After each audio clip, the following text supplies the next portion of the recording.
And it says men will fear God and give honor to Him for your name's sake, because of your life. Men will go, whoa. And it'll click. So when Christ appears in my life, I'm going to appear with Him. Therefore, because, that means because this is true, in light of what I just said, put to death. He didn't say manage. Put to death your members which are on the earth. It's amazing. The first thing always mentioned is your sexual arena. Fornication. That's sex drive. Sex. He didn't say manage it. He said put it to death. The way you know it to be. I wonder if that came from Adam. Put it to death and find out what it really looks like in me. I know that's intense. I feel wheels spinning all the time on that one. The morning after I got saved, I realized my definition of manhood could not possibly be the kingdom. Because it was at the expense of another person. Nobody's on the earth to satisfy a desire in my life.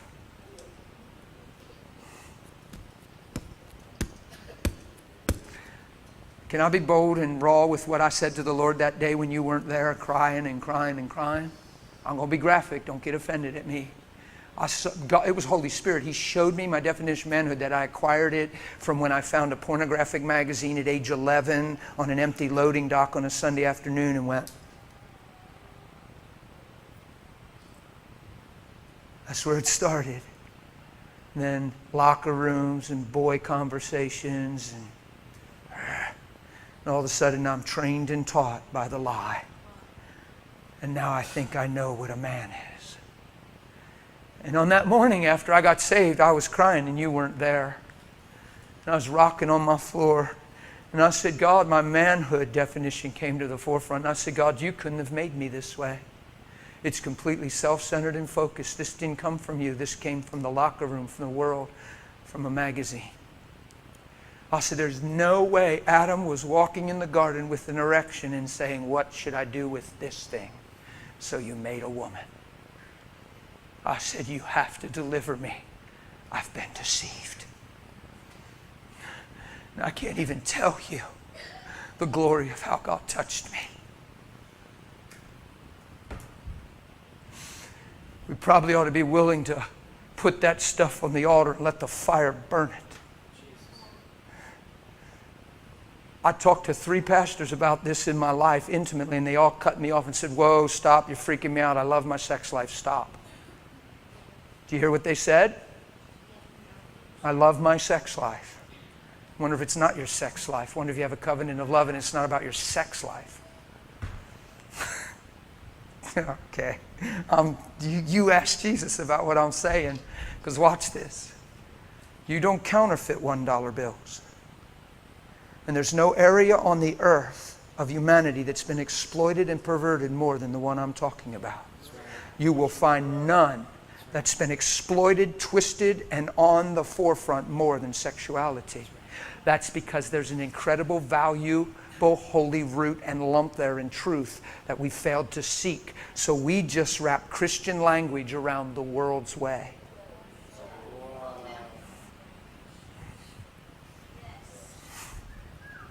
Yeah.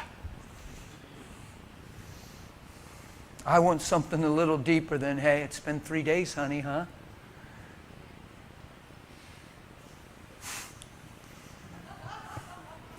I want something a little deeper than you scratching an itch. I love you. And you're the only one that I can be in this with, because I've given myself to you, and all that is mine is yours. And all of a sudden, woman was made out of the fullness of God in man in the garden. He didn't make another lump of clay. He made Jason in his image, to walk in him and be in his image and to be filled and complete and full in him. And he looked at Jason and said, whoa, it isn't good that man be alone. He didn't make another lump of clay and call it Tina. He reached into what was already there and one in him, brought out Tina and made 2 out of 1 so 2 could enjoy 1.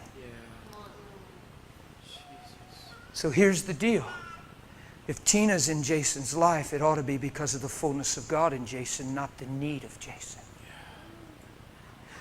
Because woman was created to be loved by God and receive the pure love of God through the man in that relationship and open herself up to what edifies, increases, builds, and brings the best on her. And it's a total thing of trust and unity and oneness. And she opens up herself and even opens up her gates. And he comes into that secret holy place, and two are one in that place.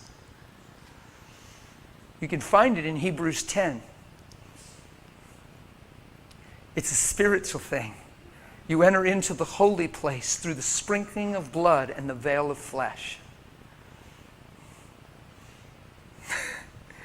It's a spiritual thing.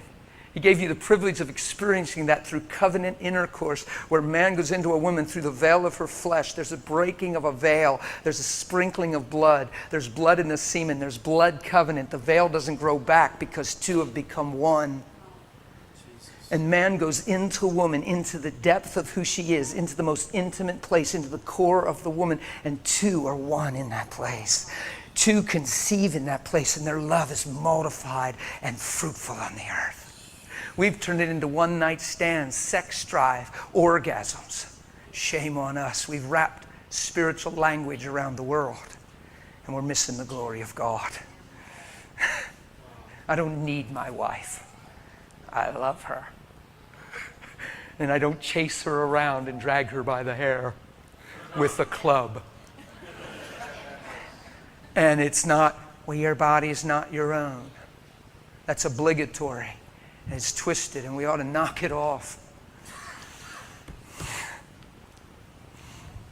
I'm sorry I'm being so raw with this thing, but it's just the way it's in me, man. He reached into the fullness of God in the man. He's naming all the animals, and God's going, yeah, awesome, okay, whoa. He didn't correct him. He didn't upstage him. He didn't belittle him. He didn't say, you can't call it a giraffe. That sounds stupid. If Adam said giraffe, guess what it was? Because he's flowing in the wisdom of God. He's given authority to subdue. God looks at Adam and sees himself and says, man, all the animals have a comparable. There's none comparable to him. You're not a weaker vessel, women. You're not in the sense of a lack of value. He reaches into the man and brings out the woman out of the fullness of God in the man, and makes what was one two, so two can enjoy the beauty of one. Two souls, two wills, two emotional makeups, surrendered and dead to themselves for the common cause of His image, and the synergism of 1 + 1 is a stronger one. Yeah. That sure beats you do for me, I'll do for you. Hey, a marriage is 50-50 and a lot of work.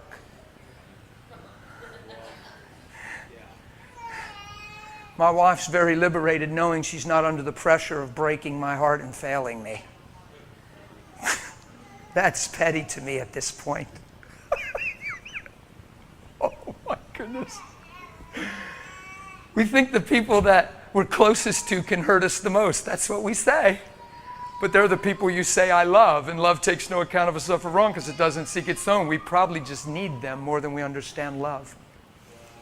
And we're depending on them for our sake instead of laying down our life for theirs. Come on, if you're going to talk about living love, we probably ought to bring it. We've hurt each other in our own homes. You got to get that stuff out of there. You got to let there be no unresolved stuff. I don't care if you did each other wrong. I mean, I care. I wish we didn't. But if we did, you ought to take a message like this and say, duh, what was I thinking? Forgive me, honey. Don't elbow. Say, oh my goodness, he's talking to me. He's not. Don't listen for your spouse. Listen for you. Because if you're listening for your spouse, then I'm surely talking to you.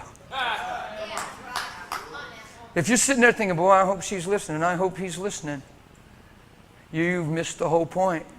God's shouting to you.